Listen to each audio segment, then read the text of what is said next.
Ici Richardson Zéphyr. Non, je ne suis pas un doux vent de la Côte d'Azur, mais bien un humain qui vient vous parler en chantant ce doux refrain. Bienvenue à Dingo pour les lingos! Moi, j'aime découvrir votre or personnel, votre projet personnel que je veux rendre universel. Alors, aujourd'hui, j'ai une magnifique invitée, très content de la recevoir, Tara Tremblay-Nantel. Allô! Qui est avec nous. Allô. Tara Tremblay-Nantel, qui est une championne, si je pourrais dire, du PR, hein? PR, les relations publiques. Donc, pour ceux qui la rencontrent pour une première fois, hein, parce que Tara, c'est quelqu'un qui est vraiment souvent qui est dans les coulisses, hein? Plus souvent qu'autrement, oui. Ouais. Mais des fois, sur Instagram, on devient tout un petit peu à l'avant-plan. Oui, à l'avant-plan. C'est vrai, parce que je te suis sur Instagram.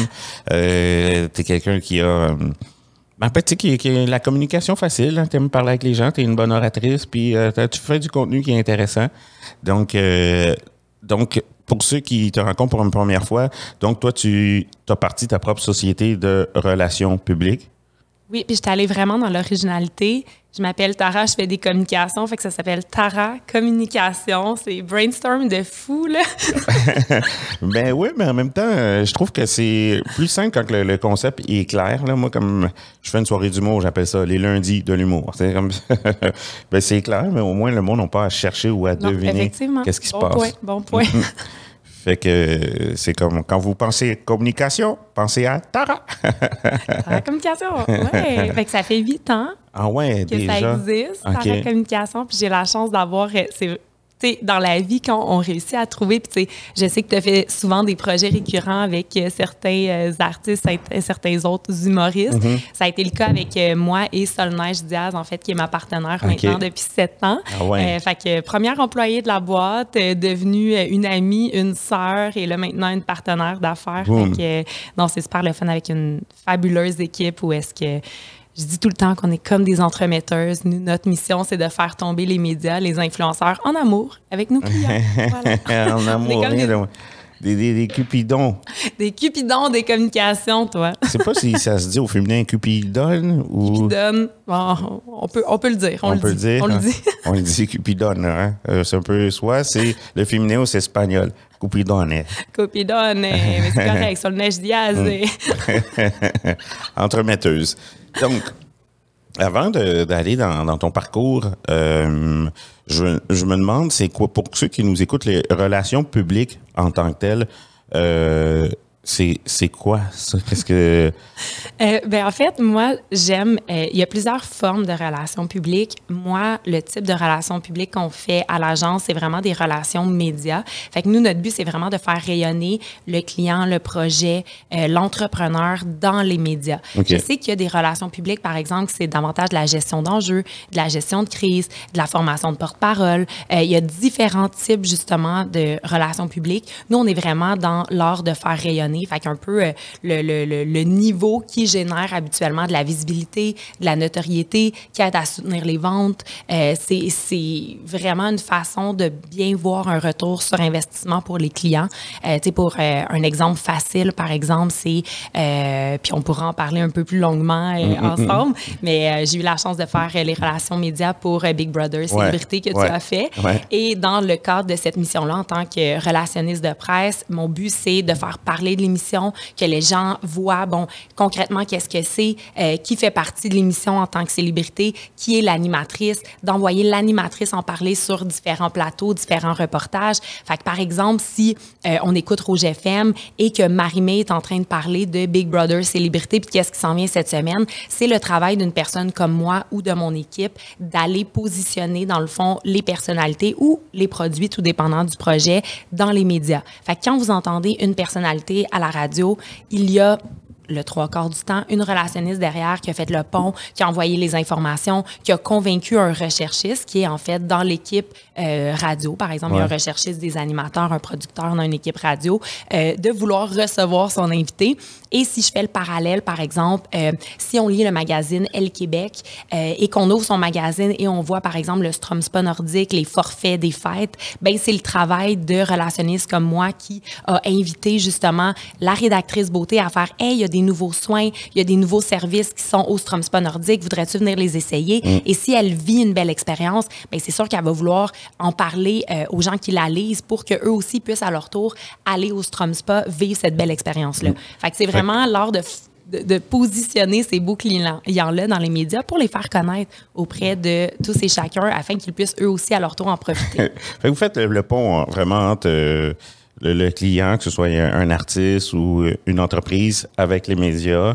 Fait que c'est vous qui faites comme « Hey, Rouge, invite Marie-Mé, tu vas voir, elle a de quoi dire. Invite Richardson, tu vas voir, il est pas payé, il est drôle. » Puis là, le monde fait « Ah, pas sûr, je te le dis. » Je te dis « Ah ouais, prends-le, tu vas voir. » Ben oui, mais non, totalement. Puis je pense qu'après ça, tu sais, puis tu sauras même de le dire, mais c'est sûr que les gens, exemple, qui t'ont vu dans une émission comme Big Brother Célébrité, qui ont vu à quel point tu étais drôle, tu étais sympathique, bien, c'est sûr qu'il y a un capital de sympathie qui se développe autour de ta personnalité qui fait en sorte qu'après ça, les demandes médias vont faire boule de neige. Parce que plus on voit quelqu'un, plus la personne est intéressante à voir, bien, c'est sûr que ça crée un engouement. Fait que nous, on aime bien participer à ces engouements-là, justement, en positionnant les personnalités ou les produits. Puis après ça, bien, plus on en parle, bien, plus on a envie d'en parler, puis plus la personne est bonne en entrevue, bien, plus on veut la recevoir. Fait que je pense qu'il y a vraiment quelque chose de le fun à développer. Puis c'est cool, par exemple, à cause de ton expérience, parce que moi, on se connaît parce qu'on s'est rencontrés à Juste pour rire. Oui. Puis quand je suis sorti de Big Brother, 3 mois enfermé, c'est devenu ma vie. Tu oublies un peu la vie extérieure. Puis là, tu fais la tournée des médias. J'avoue que j'étais un peu perdu, puis j'étais content de voir quelqu'un que je connais, parce que c'était bizarre de voir des étrangers. Les 2 premières semaines, c'était voir du monde que je connaissais pas, c'était vraiment bizarre. Ben, le monde est content de te voir, eux te connaissent, mais toi, t'as peur quasiment. Fait que j'avoue que je te suivais comme un petit chien, puis j'étais content de te voir, puis je savais pas qu'est-ce qu'il fallait que je dise, que je fasse. Puis t'avais une grande patience là, de répéter, ben là, il va se passer ça. Il va te demander ci, elle va te demander ça, tu réponds ça. OK, cool. Je pense que c'est une belle grande qualité d'être justement en relation publique ou tout travail en coulisses. Je peux le comparer à gérant d'artiste, mais le but, nous, c'est de s'assurer que la personnalité publique soit dans le meilleur état d'esprit quand il arrive à son entrevue, à son assignation. Fait que, si on est capable justement de tout préparer en amont, de bien véhiculer qu'est-ce qui va se passer sur place. L'entrevue est à telle heure, il va se passer telle chose. Pour qu'après ça, quand vous arrivez, vous pouvez juste être vous-même, vous laisser aller. Dans ton cas, si tu as des jokes à placer, ton cerveau est plus libre puis te permet de le faire. Fait que je pense que c'est vraiment important de se positionner comme filet de sûreté et justement d'être là pour rassurer la personnalité qu'on accompagne sur place. Fait que vous faites autant des personnalités que des entreprises? Oui, absolument. Ouais. Puis donc c'est spécial quand même faire de la relation publique pour des produits ou des... Mais ça reste qu'il y a une énorme portée que ça peut avoir. Parce qu'exemple, comme là, je t'ai amené aujourd'hui une nouvelle bouteille qu'on a lancée de limoncello avec le domaine La France.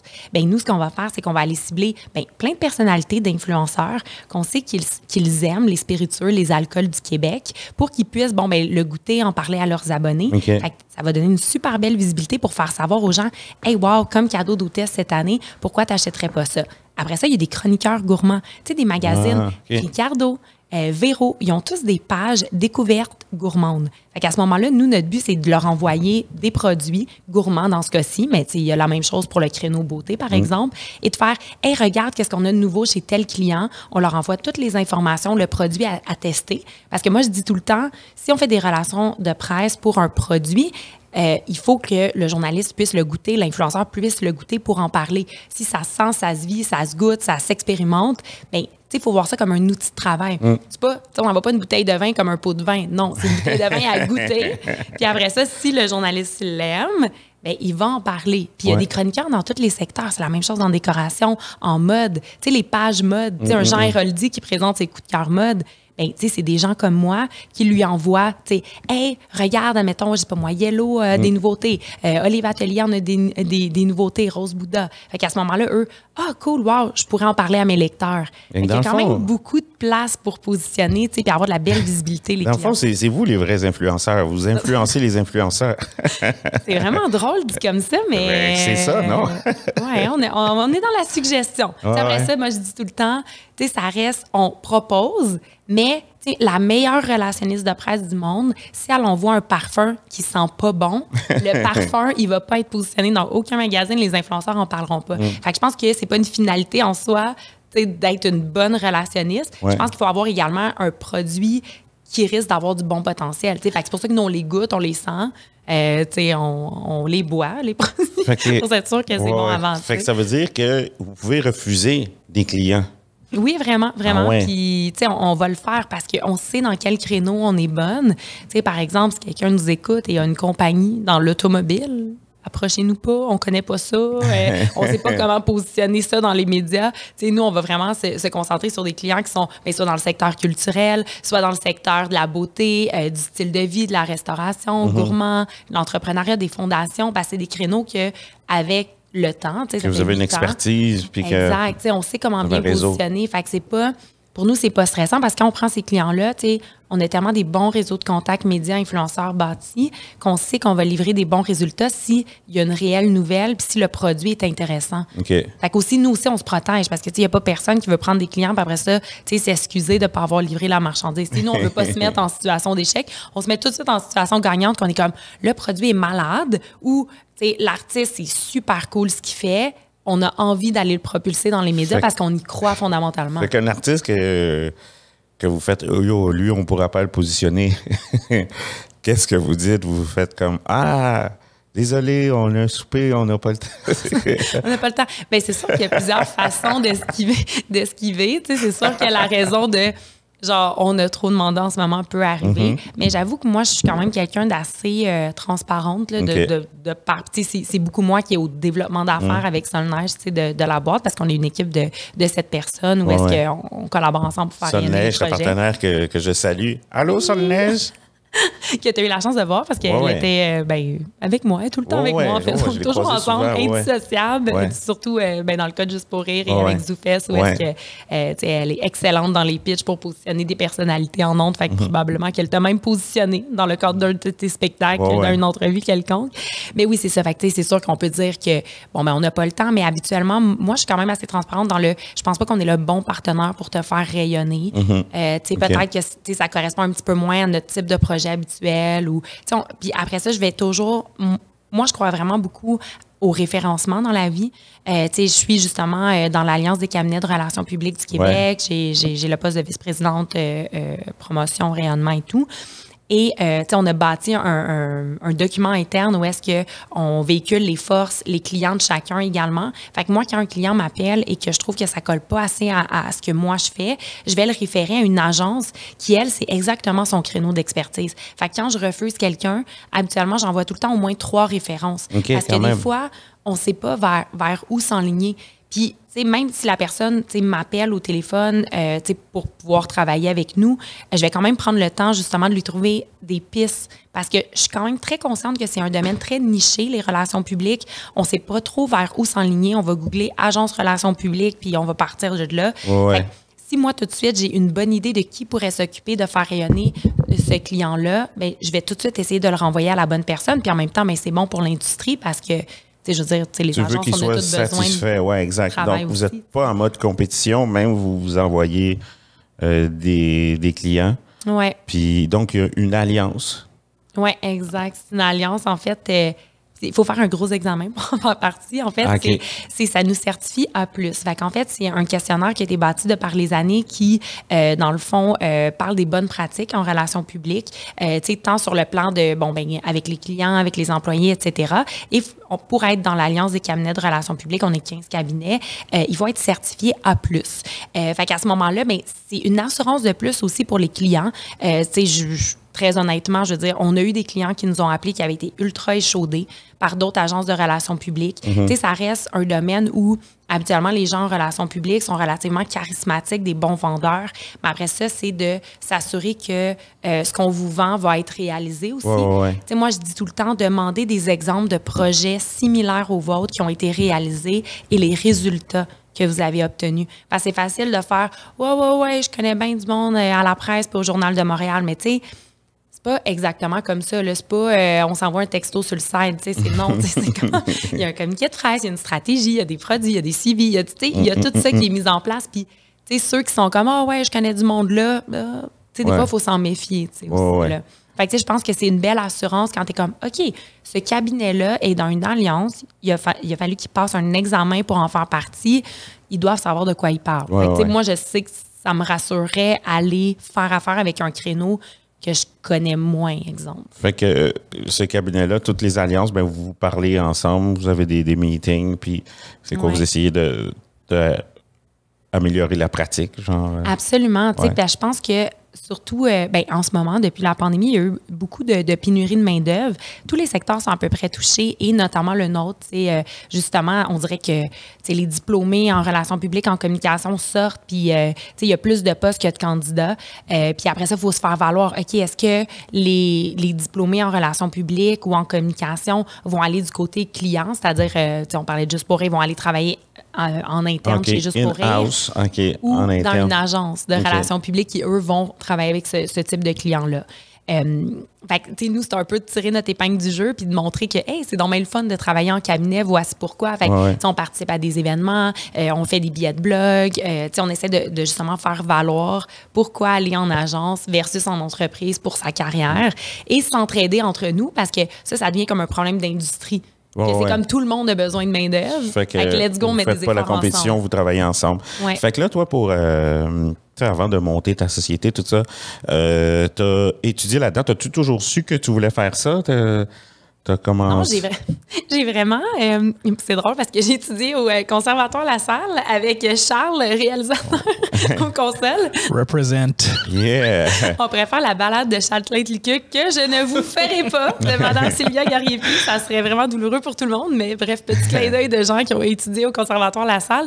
En fait, moi, mon but, c'était de devenir journaliste initialement, être animatrice télé même. J'ai fait des budgets recherchés de ce monde. Oui, parce que je me souviens aussi que tu animais au Festival des Montgolfières aussi. Je me souviens que tu t'occupais du volet web, tu animais des capsules. J'aimais vraiment ça. J'ai quand même fait des entrevues avec des LMFAO de ce monde. Puis, moi, je pense que c'était vraiment... je trouve que les personnalités, les entrepreneurs... les belles entreprises ont quelque chose à dire. Puis moi, c'était vraiment ça qui m'intéressait. Tu sais, je suis quelqu'un, je dis tout le temps, pour être en communication, il faut aimer les gens, il faut aimer parler, il faut aimer écouter. C'est vraiment drôle. Je me suis fait interpeller il y a 2 semaines par Urbania pour faire un article sur le small talk de, tu sais, comment justement réussir à faire du small talk avec ses collègues, avec le retour au bureau, etc. Puis t'es comme, tu sais, je me suis fait cibler pour ça. T'es comme, il me semble que t'es comme la queen du small talk. Puis j'étais comme crampée. Tu sais, ça peut avoir l'air péjoratif, mais je pense qu'en fait, tu sais, le fait de, autant que je suis capable d'avoir des conversations profondes, autant que, tu sais, juste le fait d'arriver puis genre, hey, puis ton week-end, hey, j'ai vu que tu t'étais marié, t'as un nouveau chien, tu sais, on dirait qu'il faut être un peu verbomoteur pour être en com. Là. Je vais aller sur la formation, mais avant, il faut qu'on parle du small talk. Fait que là, Urbania t'appelle et dit, toi, t'es bonne pour le small talk. Viens nous en parler comme pour aider les gens à être meilleurs en small talk. Le small talk, là, c'est comme parler de la météo. Exact. Salutations à Constance, qui est également journaliste chez Hollywood PQ, en fait, qui est journaliste qui m'a contactée. En fait, c'est elle qui a été mandatée pour cet article-là. Et, fait que là, toi, t'as parlé de small talk. Exact, dans l'article, qu'on pourrait le mettre dans les commentaires, s'il y a des commentaires. Je me souviens que je l'ai vu passer, mais je ne l'ai pas encore cliqué dessus. Puis, toi, pour toi, le small talk, est-ce que tu trouves que c'est important? Bien, ça l'aide à créer des liens. Parce qu'en fait, pour créer un contact avec quelqu'un, idéalement, on essaie de trouver un point commun avec cette personne-là. Tu sais, juste pour rendre la personne à l'aise. Fait que, tu sais, dans l'idéal... Je t'adore. Quoi? J'ai dit, je t'adore. Comment que c'est quand même cool. Parce que c'est rare, d'habitude, le small talk, c'est jamais bien vu. Hein? Tu rencontres quelqu'un, tu parles de météo, le monde dit comme parle de météo, a rien à dire. Moi, je trouve ça toujours pertinent. Mais ça l'ouvre le sujet. Puis l'affaire, c'est que les médias sociaux, là, ça nous rend vraiment à même de partir du small talk vraiment rapidement. Parce que on s'entend que tout le monde va partager ou à peu près, tout dépendant du niveau de relation avec la personne. Si c'est une relation très, très professionnelle sur LinkedIn, la personne, elle va mettre son changement de poste quand même, elle va mettre le prix qu'elle a gagné. Fait que c'est sûr que tu rentres dans une salle, tu as 5 minutes à attendre, tu as quelqu'un qui a gagné un prix XYZ. Mais hey, félicitations pour ton prix, ça l'ouvre la conversation. Après professionnelle. Ça, non, mais tu sais, on s'entend qu'on s'en va à quelque part. Logiquement, habituellement, on sait qui on va rencontrer. Fait qu'il y a moyen d'aller voir son compte Instagram, Facebook, LinkedIn avant. Puis juste préparer le small talk, ça se prépare. Ça se prépare. Puis surtout quand c'est en développement d'affaires. Tu sais, si j'arrive chez un client, il faudrait que je le sache qu'est-ce qu'il a fait récemment. Tu sais, même quand je visite mes propres clients ou un nouveau client potentiel, je vais aller voir comme « Hey, wow, j'ai vu que, tu sais, il y avait beaucoup de gens, justement, qui sont venus à votre événement la semaine passée. » ou tu sais, juste pour ouvrir le sujet puis montrer que tu as de l'intérêt. Mais l'affaire qui est super important, parce que souvent, on voit ça, le small talk, de façon superficielle, mais en fait, il faut que ça vienne de l'intention. Il faut que l'intention, ça soit vrai. Il faut que tu sois intéressé pour vrai. Si tu poses une question et tu n'écoutes pas la réponse, la personne n'est pas conne, elle le sait. Là. Elle sait que tu n'écoutes pas. Là. Fait que, tu sais, il faut vraiment avoir un réel intérêt. Être sincère, Être sincère, etc. Fait que, tu sais, je pense que c'était pour ça que je m'étais enlignée très en journaliste. Je suis revenue à la question initiale. Yes. Une professionnelle. C'est pour ça que je m'étais enlignée vraiment journaliste au départ parce que je trouvais ça le fun, justement, cette relation-là qu'on peut créer avec des gens, tu sais, justement pour réussir à partager la carrière de la personne, aller se tirer les verres du nez. Fait que je savais même pas que les relations publiques, en fait, existaient. Puis c'est drôle parce que j'étais vice-présidente du conseil étudiant quand j'étais au Conservatoire La Salle et il y avait tout le temps des portes ouvertes pour accueillir les futurs étudiants, leur présenter l'école et tout. Puis moi, j'étais très impliquée dans ces ateliers-là et le directeur, à ce moment-là, m'avait dit, je pense que c'est M. Fafard, il était comme, tu devrais vraiment t'en aller en relations publiques. Moi, j'étais comme, qu'est-ce que cette chose? J'étais juste comme, OK, tu sais, j'avais mis ça dans ma poche arrière. Puis finalement, ben, j'ai jamais percé en animation. Puis je me suis comme rappelée de ça. Puis dans mon parcours universitaire, parce que j'avais été refusée au bac télé à l'UQAM, parce que clairement, bon, j'étais pas très bonne en philo et dans les matières de base en général, parce que j'étais très occupée à préparer des parties de fin de session. J'étais très événementielle comme personne. Ce qui faisait que j'étais pas très bonne dans les matières de base. Fait que Mais sans le savoir, tu préparais ton avenir. Oui, c'est ça. Finalement, c'était une bonne chose. Mon réseau de contacts se préparait. Ce qui fait en sorte que j'ai pas été pris dans le programme télé super contingenté à l'UQAM. Là, j'ai fait « Ah, où est-ce que je m'en vais? » Fait que j'allais faire un premier certificat en publicité à l'Université de Montréal, un deuxième en communication appliquée où j'ai eu un cours de organisation d'événements presse. Puis je me suis dit « Ah, c'est donc bien le fun! » Fait que j'ai décidé de compléter mon bac par cumul avec un certificat en relations publiques. Puis c'est vraiment là où j'ai fait « Ah, j'ai envie de faire ça! » Puis mon premier stage a été chez Juste pour rire, au Festival Zoufest à Londres 2. Où j'ai vraiment, vraiment aimé. Je vais mettre mon verre. Sinon, je vais le sacrer par terre. C'est pas grave, on en a d'autres. Oui, tu sais, ça va nous rafraîchir, c'est correct. Mais c'est ça. Fait que finalement, c'est ça qui m'a fait atterrir vraiment en relations publiques, faire mes stages dans le secteur. J'ai travaillé pour un label de cosmétiques également, un distributeur cosmétique à mes débuts. J'ai travaillé en musique chez Musicor où j'ai fait plusieurs lancements d'albums de musique aussi. Puis après ça, je suis partie à mon compte. Puis ça, on va pas trop vite. Donc, moi, c'est là que je t'ai rencontré à Zoufest. Oui. Donc là, à ce moment-là, tu travaillais à ton compte, tout seul, comme pigiste. Tu faisais les relations. Puis là, tu l'as fait pour un label de musique. Ouais. Puis après, tu as dit Musicor. Là, tu étais in-house ou à ton compte? J'étais in-house. OK, donc tu travaillais pour la boîte, eux autres t'engageaient, puis tu étais la PR girl de la boîte. Puis après ça, tu t'es dit, yo, moi, je fais mes affaires.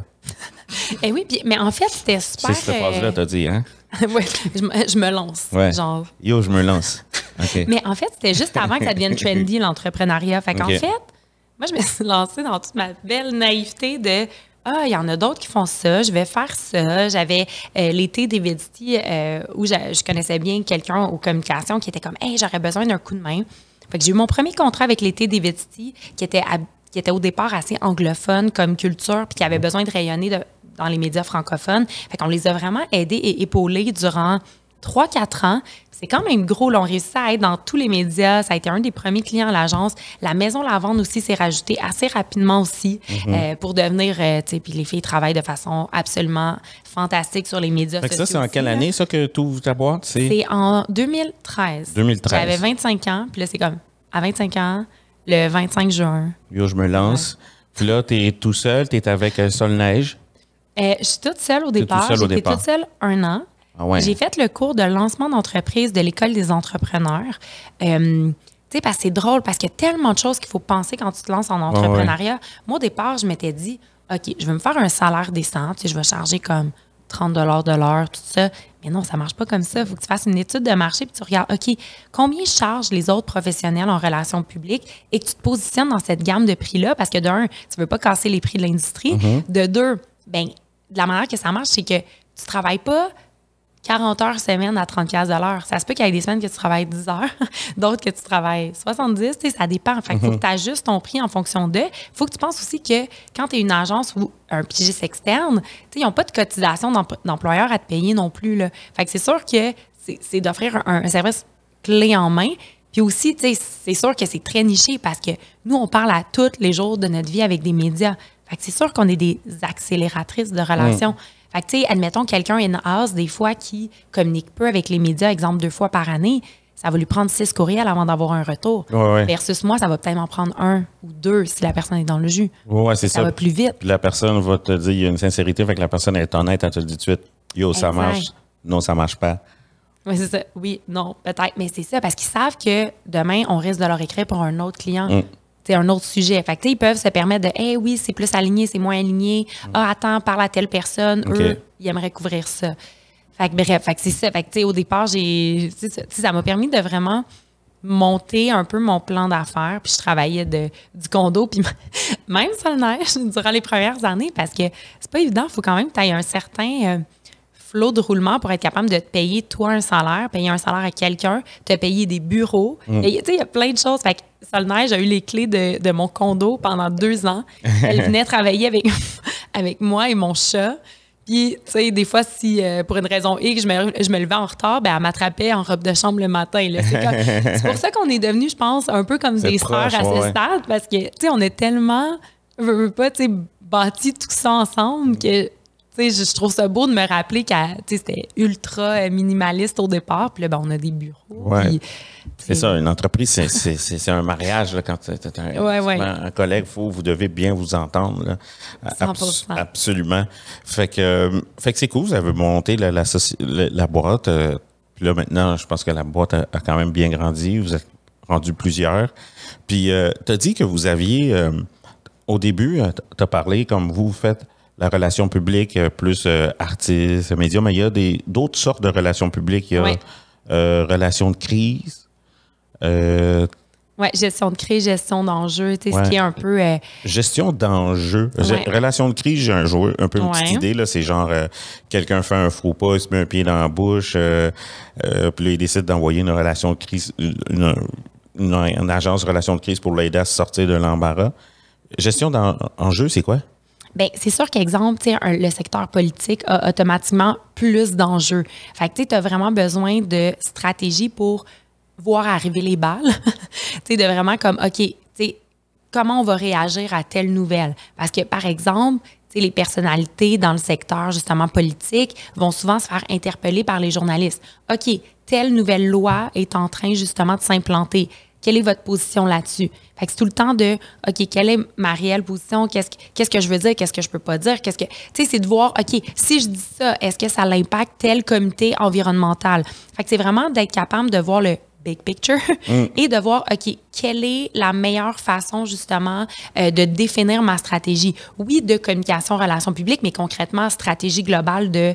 Parce que, tu sais, c'est bien beau de le dire, mais il faut que ça se fasse aussi. Là. Fait que je veux dire, tu sais, c'est pas juste de le dire, mais c'est aussi d'établir la stratégie globale. Ça, on appelle ça bien la véhiculer. Fait que ça, c'est plus de la gestion d'enjeux potentiels. Gestion d'enjeux. Fait que ça, c'est plus en amont. Ouais. La crise est pas arrivée.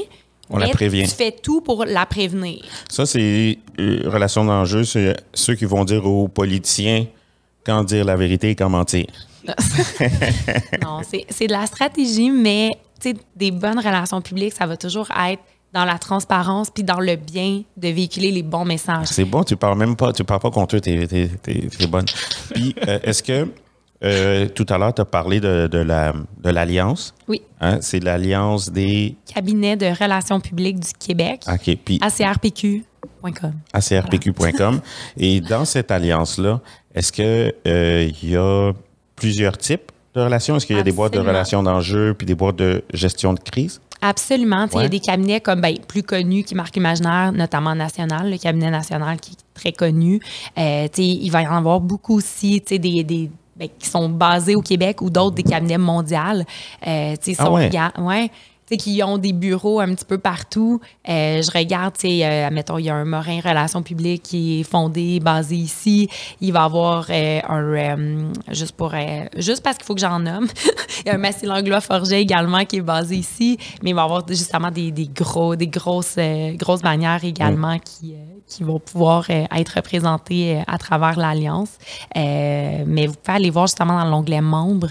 Il y a vraiment des super beaux cabinets pour tous les goûts. Autant qu'il y en a qui sont un petit peu plus relations de presse, un peu comme moi, le type de service que j'offre. Il y a moi, il y a Bicom, il y a l'agence FDM, où est-ce qu'on se ressemble un petit peu. Il y a Citoyen, qui est également dans les mêmes bureaux qu'une firme de pub. Fait que c'est quand même assez diversifié. C'est ça qui est le fun parce que un mandat qui est pas nécessairement bon pour moi va être excellent pour quelqu'un d'autre. Puis souvent, j'ai référé, notamment qu'on m'appelle pour de la gestion d'enjeux. Moi, c'est quelque chose que j'ai décidé de ne pas faire juste par intérêt personnel, intérêt de l'équipe. Pas que je serais pas à même de le faire. Puis aussi, à un moment donné, tu ferais juste travailler.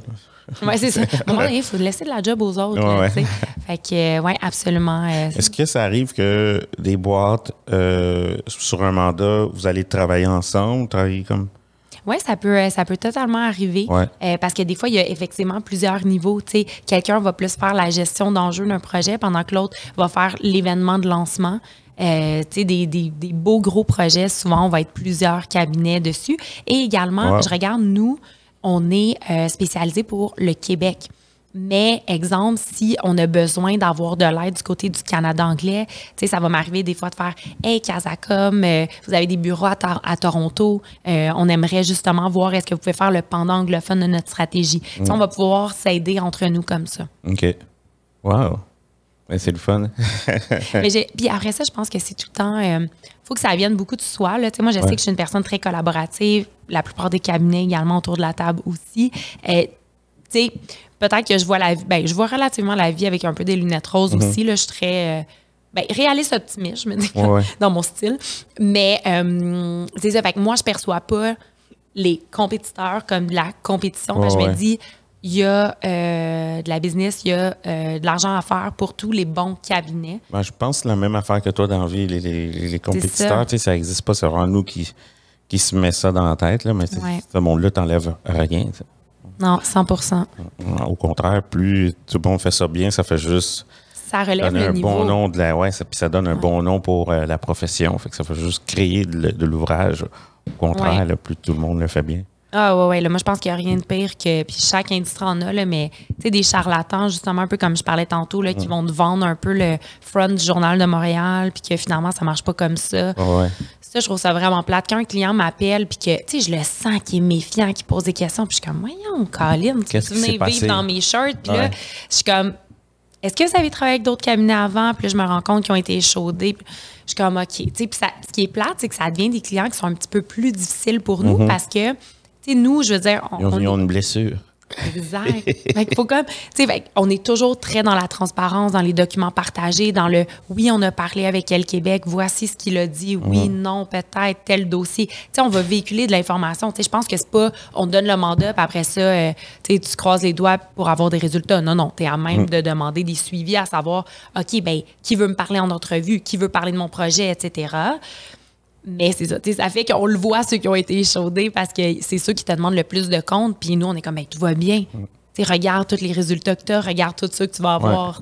Puis là, c'est quand même un métier, de ce que je comprends, il y a quand même plusieurs cercles. Il y a comme le cercle des clients que tu as, avec qui tu vas travailler pendant des années. J'imagine qu'il y a des clients qui sont plus ponctuels, que ça va être un mandat, que ça va durer 1 mois ou 6 mois. Il y a les médias. Que ce soit papier, numérique, télé. Fait que, c'est quand même plusieurs cercles. Plus, vous faites de l'événementiel. Donc, des fois, vous organisez des trucs, vous organisez des lancements, vous faites de l'accompagnement. Donc, c'est quand même... Tu te mets à avoir un gros bottin, comme... Quand même, parce que je pense que c'est drôle parce que... T'aimes le monde, faut aimer le monde. Exact. Parce qu'on s'entend que ton fournisseur est aussi important que ton influenceur, que ton journaliste, que ton client, que tes employés, que... Fait que je pense que c'est vraiment de réussir à être très multitâche. Puis justement, dans la dernière édition du Grenier Magazine, on en parlait, puis on était plusieurs cabinets à parler à quel point on doit porter vraiment plusieurs chapeaux parce que moi, je dis tout le temps, les relations publiques, c'est des 5 minutes à gauche puis à droite. Oui, tu bâtis des stratégies, mais après ça, il faut être très, très agile aussi dans la stratégie. Je pense qu'on pense à tort que les relations publiques, c'est un peu... parce que c'est très romancé là, dans, les, dans les séries. Samantha Jones dans Sex and the City, qui est très intense comme personnage, est très en relation publique, c'est qui je connais, puis nanana, puis c'est un peu du drama. C'est pas vraiment comme ça dans la vie, puis c'est pas vrai qu'on déconnecte jamais de notre selle. Là. Oui, il faut être relativement joignable, mais il faut que ça l'entre dans ton mode de vie. Mais tu sais, je dirais effectivement, notre écosystème, ça va être, bon, des clients. Après ça, on a les employés, l'équipe qui va mener à même les projets. On a les médias, on a les influenceurs. Puis dans les influenceurs, j'inclus également les personnalités publiques. Parce qu'on s'entend que le concept de l'influence n'est pas né d'hier. L'influence existe depuis toujours. Puis si on regarde, par exemple, je sais pas moi, Marie-Ève Janvier, Jean-François Brault qui ont des enfants, bien, c'est sûr que si on a un client, exemple, hey, on fait un événement au Sous-Grenby, on sait qu'ils sont pas trop loin de la région, bien, on va les inviter à venir vivre cet événement-là. Puis c'est sûr que si eux en parlent sur leurs médias sociaux, ben wow, quelle visibilité ça offre aux clients. Fait qu'autant qu'on peut le faire de façon dit organique, c'est-à-dire on les invite, ils viennent s'ils veulent, sont libres de leurs contenus médias sociaux, ou soit qu'on les engage pour un partenariat, de faire hey, pourquoi on ferait pas un gros concours, un photoshoot avec Marie-Ève Janvier, Jean-François Brault, on a un cachet pour leur permettre de créer le contenu, rémunérer justement la valeur que ça vaut cette publication-là sur leur compte Facebook ou Instagram. Fait que il y a plusieurs façons de l'approcher à ce moment-là. Puis nous, on a tous des outils aussi derrière tout ça qui nous permettent de savoir, OK, le fait d'être dans le Journal de Montréal, il y a combien de lecteurs qui vont voir ça? OK, le fait que tel influenceur parle de mon produit ou de mon spa ou de mon service, qu'est-ce que ça va donner comme retour sur investissement? Tu sais, il y a plein de stratégies qu'on peut développer pour que ça soit relativement tangible aussi. Et le client voit son fameux ROI, son retour sur investissement, qui est comme des jargons du milieu. ROI? Ouais, ROI, son ROI. Right. C'est ROE, c'est ça? ROI. ROI. Ouais. Ah, OK. Mais ça, c'est ROI. Return on Investment. OK. ROI. Donc, le dernier truc que je veux avoir le temps de jaser, puis bon, on a parlé un peu de la relation publique. J'imagine pour tout le monde, c'est un peu plus clair. Hein? Une personne qui se dit, mais qu'est-ce que c'est que ça? Mais toi, tu es quand même active au-delà de la relation publique. Je pense que tu fais des trucs quand même un peu en dehors. Il me semble que tu donnes beaucoup de conférences aussi. Oui. Ouais, vraiment beaucoup. Moi, j'ai des amis qui sont pas de lien entre nous deux, mais qui ont écouté tes conférences. Puis tu as un truc qui s'appelle Agenda PR. Oui, en fait, Agenda PR, qui est une start-up pour éviter les conflits d'horaires quand on crée des événements. Bon, ça a été un petit peu moins utilisé dans les 2 dernières années parce que les événements étaient très peu présents.